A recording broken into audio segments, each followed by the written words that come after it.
भाजपा ने करप्शन को लीगलाइज कर दिया है। आपकी इनकम बढ़ेगी कि नहीं तय नहीं है, लेकिन पेट्रोल जरूर बढ़ेगा, ये तय कर दिया मोदी जी ने। तो आप लोग अपने उस 26 लाख करोड़ रुपए का हिसाब मांगिए कि वो पैसा गया कहाँ, वो पैसा किसको दिया मोदी जी ने। अडानी की, अंबानी की तो आय बढ़ गई, आपकी आय क्यों नहीं बढ़ी? सक्षम न्यूज़ इंडिया में आपका एक बार फिर से स्वागत है। मैं आपके साथ शालिनी सिंह और इस समय हम मौजूद हैं मुंबई में। और अगर हम बात करते हैं कांग्रेस को लेकर और इस समय अगर हम महंगाई की तरफ भी जाते हैं तो जिस तरह से अगर पेट्रोल की बात करें, डीजल की बात करें, रोज़ाना जो उसकी कीमतों में बढ़ावा हमें देखने को मिल रहा है वो लोगों के लिए एक परेशानी बनती जा रही है। एक तरफ जहाँ लोग भाजपा को पसंद करें, लेकिन दूसरी तरफ ये महंगाई लोगों को कहीं ना कहीं परेशान कर रही है। वहीं कांग्रेस की बात करते हैं तो कांग्रेस के ऑल इंडिया सेक्रेटरी आज हमारे साथ यहाँ पर मौजूद हैं अखिलेश यादव जी। तो अखिलेश यादव जी का इस महंगाई पर क्या कहना है? जिस तरह से कांग्रेस वैसे भी वार कर रही है भाजपा पर महंगाई को लेकर, क्योंकि जब कांग्रेस के टाइम पर 2 रुपये और 3 रुपये की भी कीमत पेट्रोल की बढ़ती थी, तो जिस प्रकार से भाजपा के लोग ही सिलेंडर लेकर या फिर जिस तरह से सड़कों पर बैठ जाया करते थे महंगाई को लेकर, आज लेकिन वो महंगाई इतनी ज़्यादा बढ़ रही है, लेकिन किसी की नज़र उस तरफ क्यों नहीं है? इसी सब बातों के लिए आज हमारे साथ यहाँ पर अखिलेश यादव जी मौजूद हैं। आपका स्वागत है अखिलेश जी। नमस्कार शालिनी जी।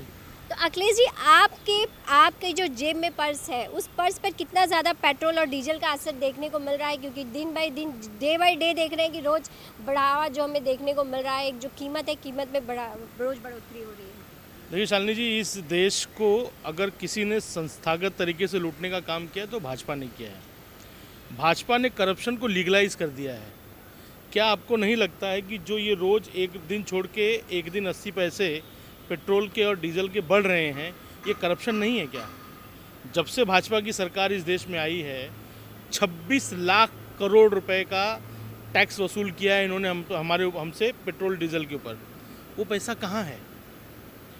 आज आप बाकी किसी का रेट बढ़े ना बढ़े, आपकी इनकम बढ़ेगी कि नहीं तय नहीं है, लेकिन पेट्रोल जरूर बढ़ेगा, ये तय कर दिया मोदी जी ने। रुपया गिरेगा, पेट्रोल बढ़ेगा, डीजल बढ़ेगा। सिलेंडर गैस का दाम पता है कितना है? 1000 रुपया हो गया है। ये मैं बात कर रहा हूँ घरों की। जो कारखानों में, जो होटल्स में और बाकी जगह यूज़ कर रहे हैं, वो 2200-2400 रुपये का बिक रहा है। तो ये सीधे जनता को मतलब महंगाई से और जिस तरह से उनका जो एक कमाई है 2 साल से लॉकडाउन, उसके बाद इतनी महंगाई झेलना उनके लिए कितना, क्या लगता है? देखिए, बिल्कुल भी मुनासिब नहीं है इस महंगाई को झेलना। लेकिन क्या होता है कि भाजपा क्या करती है, भाजपा का प्रचार का जो एजेंडा है वो बहुत व्यापक तौर पे है। भाजपा ये जो पैसे लूट रही है जनता से, ये एडवर्टीजमेंट पे खर्चा करती है। और वो कहावत है ना, जो दिखता है वो बिकता है। तो भोली भाली जनता है, अपनी रोजी रोटी में लगी रहती है, मेहनत करते हैं लोग दिन भर, कठिन मेहनत के बाद 2 रोजी रोटी कमा करके लाते हैं, क्योंकि भाजपा तो वो भी कमाने नहीं देना चाह रही है। तो बाद में ये अपने प्रोपेगेंडा के तहत उनको फंसा लेते हैं। ठीक है, लोग त्रस्त हैं महंगाई से, लोग परेशान हैं महंगाई से, और ये महंगाई है जो भाजपा को एक दिन जड़ से उखाड़ के फेंकेगी, इसमें कोई दो राय नहीं है। तो जनता के पैसों से एडवर्टाइजिंग करके 4 स्टेट में जिस तरह से उन्होंने गवर्नमेंट भी बना ली है, क्या लग रहा है जनता इस चीज़ को अब समझेगी आगे? देखिए शालिनी जी, समस्या यही है। आज का जो चुनाव है वो चुनाव मुद्दों से कम, विचारधारा से कम, प्रचार में ज़्यादा है। ठीक है, आप व्हाट्सएप पे कितना प्रचार कर लेते हैं, आप फेसबुक, ट्विटर, आप देखिए ना, कांग्रेस पार्टी को, ये आप जैसे ही कुछ चैनल है जो हमको दिखाते हैं, वरना कांग्रेस पार्टी को कौन सा मीडिया चैनल दिखा रहा है? कल हमारे नेता संजय निरुपम जी ने एक घोटाला का वो किया दिल्ली में बैठ करके, 25,000 करोड़ का घोटाला हुआ है। किसी न्यूज़ चैनल ने दिखाया आपको? कहीं दिखा? नहीं दिखा। क्यों नहीं? मुझे तो दिखा है, लेकिन नहीं। ठीक है, लेकिन उसको कितनी उन्होंने जगह दी, कितनी जगह दी? आज 25,000 करोड़ का घोटाला हुआ है, वो साबित कर रहे हैं। जगह कितनी दी मीडिया ने? देनी चाहिए थी। प्रॉब्लम क्या होता है, ये जो कुछ गोदी मीडिया है, मैं गोदी मीडिया की बात कर रहा हूँ, मैं मीडिया की बात नहीं कर रहा हूँ। जो गोदी मीडिया है उसने पूरा ठेका ले रखा है चीज़ों का, तो समस्या यहाँ आ जाती है। तो आज जनता को उसकी तकलीफ़ महसूस हो रही है। रोज़ उनकी जेब से पैसे निकाले जा रहे हैं, मोदी जी निकाल रहे हैं, योगी जी तमाम जो भी उनकी सरकारें हैं। तो समस्या है, समस्या फेस करी जनता, लेकिन जनता एक दिन उठ खड़ी होगी ज़रूर। और कांग्रेस पार्टी उसके लिए संघर्ष कांग्रेस ही नहीं बल्कि विपक्ष में और भी बैठी हुई पार्टियां जो हैं वो हमेशा ही भाजपा पे इस तरह का आरोप तो लगाती ही आ रही है, जनता के सामने ही है कि वो एडवर्टाइजिंग पे ज़्यादा पैसे कट करती है, हर चीज़ों को इवेंट मैनेजमेंट बना देती है। लेकिन ये काम कांग्रेस भी कर सकती है, विपक्षी भी कर सकती, क्या वजह नहीं कर रही? देखिए क्या होता है, एक पॉलिटिकल पार्टी चलाना और इवेंट मैनेजमेंट कंपनी चलाने में अंतर होता है। कांग्रेस पार्टी इस देश को बनाने वाली पार्टी है, वो देश के लोगों को समझती है, देश के लोगों को इवेंट नहीं चाहिए। ठीक है, ये छोटी कोई भी चीज़ का जो प्रचार होता है ना, कि वो आपने प्रचार सुना होगा कि कोल्ड ड्रिंक आपकी प्यास बुझाएगा, सच्चाई है वो नहीं है, लेकिन कोल्ड ड्रिंक बिका। तो भाजपा भी इसी तरीके से है, ये बहुत दिन नहीं बिकने वाले हैं। मतलब आगे लग रहा है जनता की पसंद कांग्रेस ही होगी। बिल्कुल, क्योंकि कांग्रेस ने आज़ादी से लेकर आज तक जनता के मुद्दों की लड़ाई लड़ी है, चाहे सर्वधर्म संभाव की बात हो, सबको साथ में लेके चलने की बात हो। कांग्रेस ने लोगों के जेब में पैसे डाले हैं, चाहे आप मनरेगा ले लो, चाहे राइट टू एजुकेशन एक्ट के थ्रू लोगों की फीस बचाने का काम किया हो, चाहे लोगों को 10 रुपये में आरटीआई के थ्रू अधिकार देने की बात की हो, ये कांग्रेस ने काम किया हुआ है। आज गोवा में जिस तरह से प्रमोद सावंत जी ने शपथ ली है मुख्यमंत्री पद की, किस तरह देख रहे हैं, क्या उन्हें बधाई देंगे आप? देखिए, चुनाव में जो मत होता है जनता का, वो सबसे बड़ा होता है। और मैं बधाई दूंगा, मैं भाजपा को बधाई दूंगा, मैं प्रमोद सावंत को भी बधाई दूंगा। आज उन्होंने शपथ ली है, लेकिन कल से उनको तैयार रहना है, क्योंकि कल से कांग्रेस और यूथ कांग्रेस गोवा की सड़कों पे उतरकर उनके खिलाफ प्रदर्शन करने वाले हैं, इसमें कोई दो राय नहीं है। उन्होंने जो वादा किया है, जो चीज़ें की थी, उनको करनी पड़ेंगी। मतलब डाउट है, लगता है कि वो झूठे वादे थे? ये बिल्कुल, बीजेपी ने करना क्या है, बीजेपी को झूठे वादे के लिए आता क्या है? बीजेपी का काम ही प्रोपेगेंडा फैलाना। प्रोपेगेंडा पार्टी कहें तो ज़्यादा अच्छा है, भारतीय प्रोपेगेंडा पार्टी, न कि बीजेपी। इस तरीके से आपने काफ़ी समय गोवा में बिताया है, जिस तरह से आपको वहाँ पर चुनाव प्रचार में प्रभारी बनाया गया था। आपने 25 सीटों पर काफ़ी मेहनत भी की है, और जो अगर हम आंकड़ा किसी प्रकार से अगर हम देखते हैं उस गिनती को, जो 40 विधानसभाएं थी, 40 सीट थी, उस 40 में 25 सीटों पर यूथ कांग्रेस ने जिस तरह से मेहनत की है, किस तरह देख रहे हैं? पहले तो आपने इन 25 विधानसभा में आप जाते हैं, जनता को किस तरह से आपने समझा था? क्या लगता है जनता का रुख क्यों बीजेपी की तरफ गया? देखिए क्या होता है कि बीजेपी के खिलाफ एक तो एंटी इनकम्बेंसी थी, 10 साल से उनकी सरकार थी वहाँ पर। हमें जो पार्टी लीडरशिप ने, हमारे राष्ट्रीय अध्यक्ष आदरणीय श्रीनिवास जी ने और कृष्णा सर ने इन 25 सीटों पे काम करने की जो जिम्मेदारी दी, तो हमारी पूरी टीम के साथ हम वहाँ पर लगे। और मैं करीब 2 साल से गोवा का प्रभारी हूँ, गोवा देख रहा हूँ। तो मैं गोवा को, हालांकि गोवा की पॉलिटिक्स जो है वो देश में बाकी हर स्टेट से बहुत अलग है। गोवा के लोगों का थोड़ा तौर तरीका अलग है, उनका व्यवहार अलग है, आपको उनके हिसाब से वो चीज़ें करनी पड़ती हैं। गोवा में भी लोग परेशान थे बीजेपी से, लोगों ने हमें बहुत समर्थन दिया। गोवा में जनरली छोटी कॉन्स्टिट्यूंसी होने की वजह से वोटर और कैंडिडेट का बहुत डायरेक्ट कनेक्शन होता है, आपस में बहुत ज़्यादा सिस्टम होता है, संगठन में उतना ध्यान नहीं होता है। हमने उसके बावजूद 25 सीटों पे करीब हमारे पास 1000 बूथ का काम करने की जिम्मेदारी थी, 1029 बूथ थे। हमने उनमें से 858 बूथ कमेटीज़ बनाई, जो कि कांग्रेसी बूथ कमेटी बनाई, और उससे बहुत मदद मिली हमको चुनाव को रन करने में, लोगों के मुद्दों को समझने में, और उनको क्या आवश्यकता थी उस हिसाब से हमने, चाहे मैनिफेस्टो में उनकी बातों को रखने की बात की हो, चाहे हमने अपने प्रचार को उस तरीके से चलाया हो। तो हमने लोगों को और जनता को समझ करके बूथ कमेटियों को बनाया, उनसे उनकी राय ली और सिस्टम को बनाया। ये सिस्टम आज भी है और आगे भी रहेगा। ऐसा नहीं कि हमारी सरकार नहीं बनी तो हम इनको छोड़ देंगे। तो इस तरीके से हम बाकी की सारी चीज़ों को कांग्रेस आज भी गोवा की जो जनता है उनके साथ खड़ी रही। नहीं, बिल्कुल कांग्रेस गोवा की जनता ने हमको, आपको भी पता होगा कि देखिए क्या है कि पिछली बार के चुनाव में जो मुझे समझ में आता है कि आपने पूछा कि जनता ने हमको वोट सरकार क्यों नहीं दी। देखिए जनता चाहती थी सरकार कांग्रेस की बनाना, लेकिन एक समस्या होती है, एक मिथक जो फैला हुआ रहता है। पिछली बार 10 MLA हमारी पार्टी छोड़ के चले गए। हमने जनता को इस बात पे बहुत कुछ समझाने की कोशिश की कि नहीं, इस बार ऐसा नहीं होगा।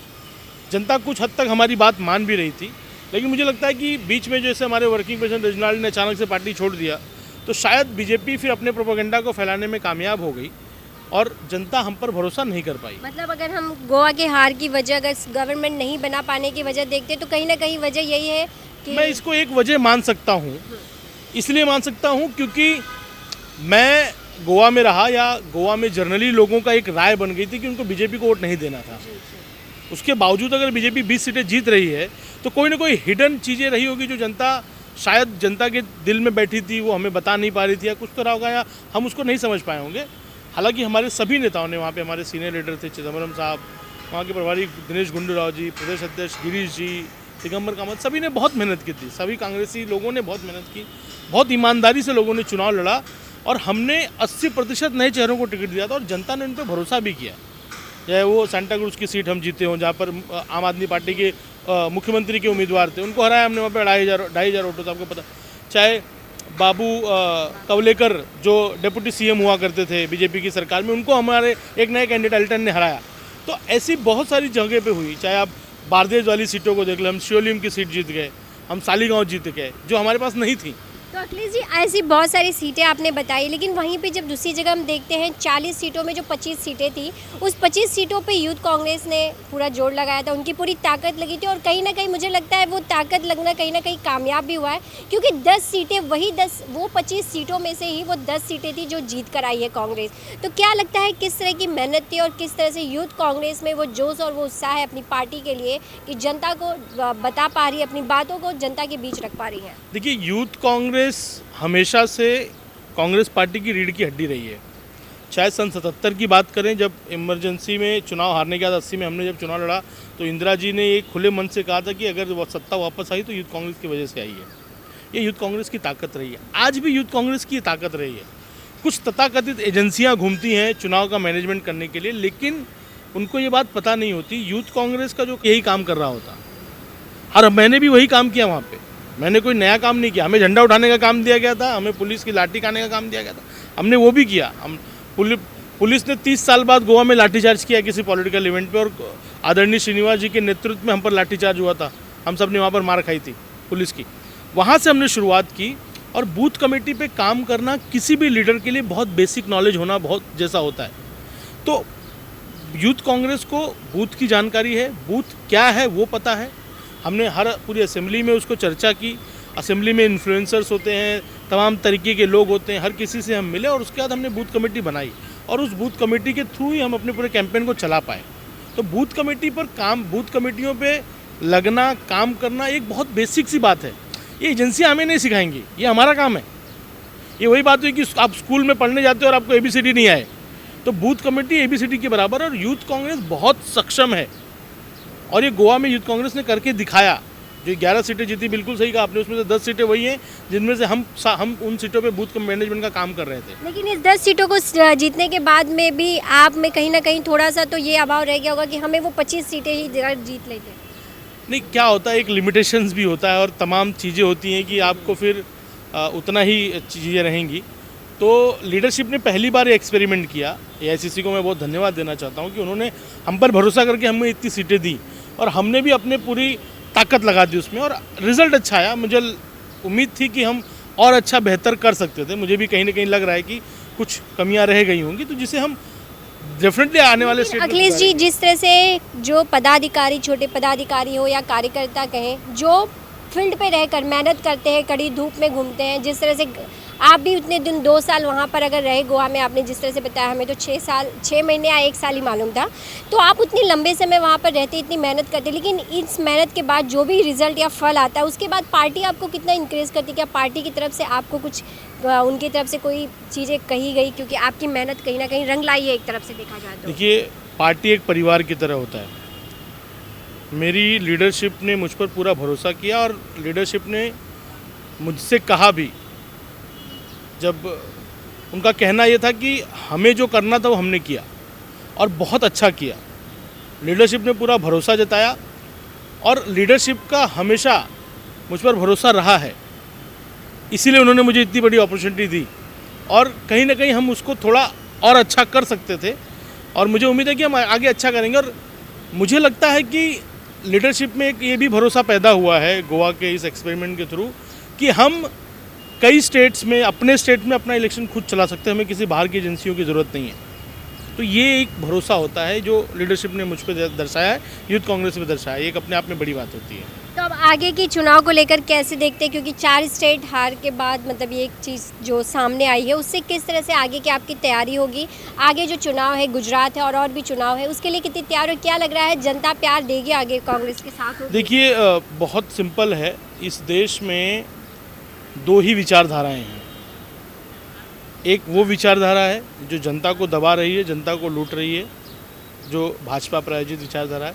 एक वो विचारधारा है जो इस देश को बनाने में, इस देश को आज़ाद कराने से लेकर बनाने तक अपनी कुर्बानी दे चुकी है। ये दो विचारधाराएं हैं जिसका नेतृत्व, इस विचारधारा का नेतृत्व कांग्रेस करती है। और आज जनता के ऊपर जो तकलीफ़ें हैं, आप चाहे मार्केट में सब्ज़ी खरीदने जाओ, कपड़े खरीदने जाओ, चाहे आप ट्रेन में ट्रैवल करो, चाहे जहाँ जाओ, आप में हर चीज़ आपको बढ़ोतरी दिखेगी, लेकिन आपकी कमाई में कोई बढ़ोतरी नहीं दिखेगी। इस देश में मनमोहन सिंह की सरकार थी जिसने डबल डिजिट में जीडीपी लाया। आज मोदी सरकार ने क्या रखा है, उसको सिंगल से भी नीचे लाने की कोशिश कर रहे हैं। और कोरोना में तो -23 चले ही गए थे हम।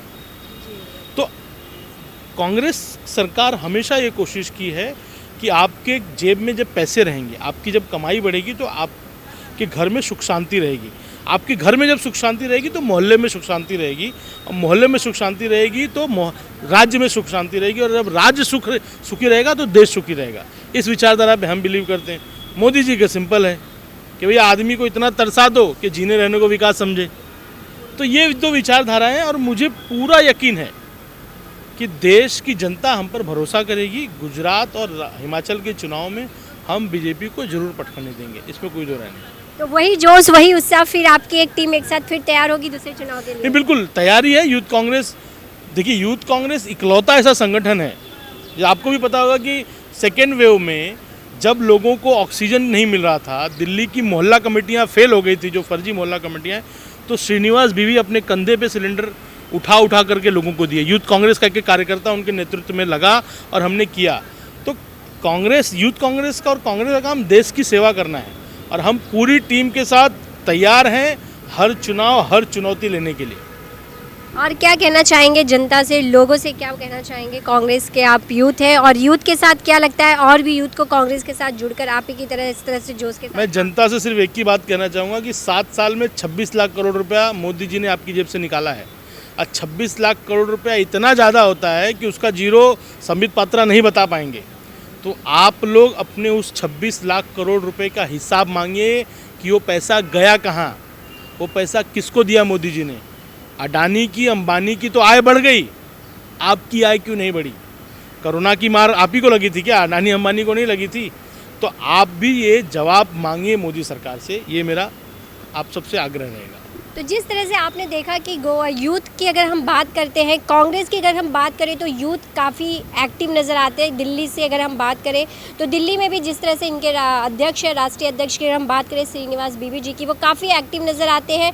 मुद्दा कोई भी हो, बीजेपी पर वार करने से कभी पीछे नहीं हटते। तो उनकी ये टीम है जो टीम गोवा में काम कर रही थी, और उन्होंने जिस तरह से मेहनत की 25 सीटों पर, तो कहा जाए तो एक उनके लिए एक बड़ी सफलता भी है कि उन्होंने 10 सीटों पर जिस तरह से जीत हासिल की थी। बस अब देखना यह होगा कि आगे चुनाव में किस तरह से कांग्रेस अपनी मजबूती के साथ इन सब चीज़ों को देखने के बाद किस तरह से फिर एक बार चुनाव मैदान में होंगे, और किस तरह से जनता के भरोसे को पाने में आगे कायम होंगे। बस आप हमारे साथ ही बने रहिए आगे और भी खबरों के लिए। आप देख रहे हैं सक्षम न्यूज इंडिया, सबसे पहले सबसे तेज।